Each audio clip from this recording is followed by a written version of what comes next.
It's election season in Delhi and the focus is once again on Revadi culture or freebie culture. The Aam Aadmi Party has announced free water, free power, free healthcare and whatnot. But let's now decode for you the history of freebie culture in India and if this kind of politics actually hurts the country's economy. Freebies. The practice of handing out doles to people has become a practice, a norm, a part and parcel every election season. So let's tell you how this started and how it's become intrinsic to Indian politics. First, let's start with the basics. What does the term freebie actually mean? Essentially, that something is being given free of cost. I'm sure you've heard the word Revadi a lot before, and if you're wondering what it is, it's the Hindi word for freebies. But it's important here to make a distinction between the types of freebies, between welfareism and a freebie. So what's the difference? I'll highlight it using examples. Now, promising free education, offering midday meals, that's a welfare scheme, that's welfareism being pushed. Giving free cycles, TVs, mixers, grinders, those are all outright freebies.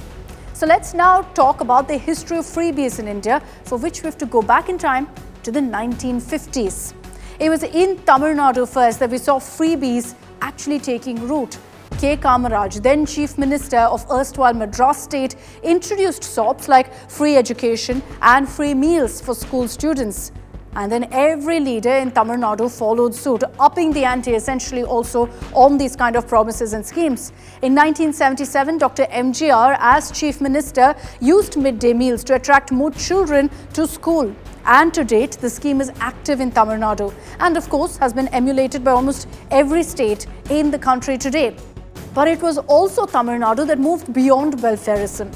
Free TVs, mobiles, cycles, grinders, mixies, you name it, it was offered in party manifestos and has become a part and parcel of Dravidian politics.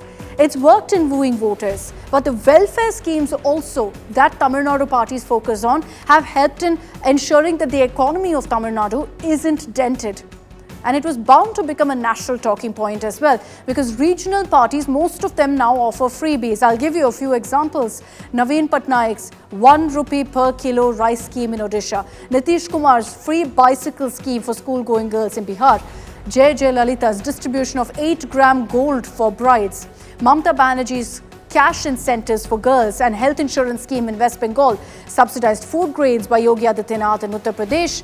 And then in Delhi, free electricity, water from Arvind Kejriwal's government in Delhi was promised years ago and continues now. The AAP, interestingly, in 2015, when it came to power with a promise of free water and free power, cracked that code of freebies. And since then, every party has attempted to emulate the model to woo voters in state polls and in national polls too. For example, the Congress's 5 guarantees that it promises in every state. The BJP has claimed that they're against freebie politics. Prime Minister Modi has repeatedly spoken out against this freebie culture and has said it's dangerous for the country. But now, looking at the BJP's manifestos in, let's say, a Haryana or Jharkhand, the BJP essentially has modelled freebies as welfareism, but has also promised doles to vote banks. So let's ask the crucial question here. Who pays for these freebies? Well, the answer to that is simple. You do. It is unfortunately the state exchequer that pays for freebies, and in states where the economy can handle it, it doesn't feel a pinch, there isn't a dent. It's a whole other story, however, when states are already financially crippled. The cost of these freebies for some states is estimated to be as high as 96,000 crore rupees or 2.2% of a state's GDP. Let's take a look at some of these examples. Freebies or subsidies in Maharashtra could cost the state up to 960 billion rupees or about 2.2% of the GDP in the state. In Karnataka, it's about 1.9% of the state GDP. Telangana, it's about 352 billion rupees, roughly 2.2% of the GDP of the state. But what do all these numbers mean? Essentially, that there's very little room for development. In Karnataka, the Congress government has admitted repeatedly that they have no money for development because they have to fulfill their guarantees and therefore they have hiked up prices of essentials. What that means effectively is that you're actually paying for these so-called freebies one way or another. In poll-bound Delhi, Kejriwal has announced 1,000 rupees per month for women, which is projected to cost 4,560 crores annually. With that, Delhi's subsidy bill nears 11,000 crores, which means in the next financial year, Delhi is actually staring at a budgetary deficit. But who cares? Because it's getting votes. So are there any guidelines? Who draws the lines essentially on freebies? Let me highlight here what the Supreme Court said on December 9th, 2024 on freebies, and I'm quoting here. For how long can freebies be given?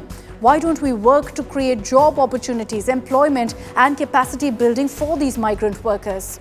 Now, there have been multiple petitions before the Supreme Court. They exist even now, seeking restrictions on freebies. And the top court in the past repeatedly has put the onus on the Election Commission. The EC on its part has said it's impossible to curb what parties mentioned in their manifesto, but has issued guidelines.